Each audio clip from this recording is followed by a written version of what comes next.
Hi guys. Thirdly, we're looking at subtracting fractions with unlike denominators. Remember, for addition and subtraction, the big deal is you have to make a common denominator. So it is different for multiplication and division. In those cases, we'll get to that next week if you don't remember. But for right now, we're working on subtracting fractions with unlike denominators. So the first thing I did was stacked them up so that it's kind of easier to put my work out there. I'm first going to list the multiples. Again, I know probably way more than half of you are like, we totally know what the denominator is. Lady, stop. But I just want you to remember this tool in the case someday you come across two denominators that you do not know the common denominator for. So my numbers right now are 3 and 2. So multiples of 3 are 3, 6, 9, 12, 15. And for 2, you have 2, 4, 6, 8, 10. And looking at that, I have 6 on both lists. So my common denominator is going to be 6. So again, I think to myself, what times these numbers will give me the denominator I want, which is 6. So I multiply 3 by 2 to get 6. I have to do the same thing to the top so that I'm not changing the value of 2/3. I'm just changing how it looks. Remember, those were called equivalent fractions. So now that's looking like 4/6 minus 2 times something that gives me 6 would be 3. So I'm going to do the same thing at the top. So 1 times 3 is 3. Oops.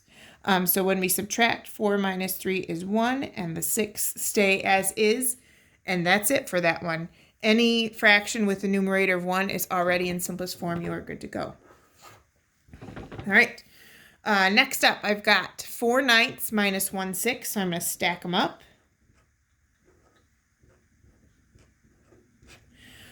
So I'll list my multiples over here for 9 and 6. So I got 9, 18, 27, 36, 45. And for 6, I've got 6, 12, 18. I'm going to stop there because 18's it. So I know over here I'm going to multiply both of these fractions by some number to get myself the denominator of 18 that I want. So 8 times what gives you, 9 times what gives you 18? That's 2.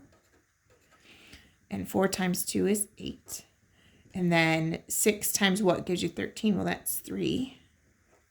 So I'm going to multiply by 3/3 because you have to do the same thing top and bottom. And you end up with 5/18. Now, I'm going to go into it a little further on this one because that was kind of short. How can I tell if it's in simplest form? So if I'm in simplest form, I'm going to use the factors of each number. So let's look at 5 and 18.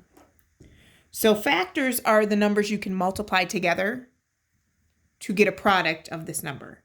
So for 5, it's just 1 and 5. That's it. For 18, you can have 1 and 18, 2 times 9, and 3 times 6. So aside from 1, are there any numbers that are in both of these lists? No. So we know that this is simplest form.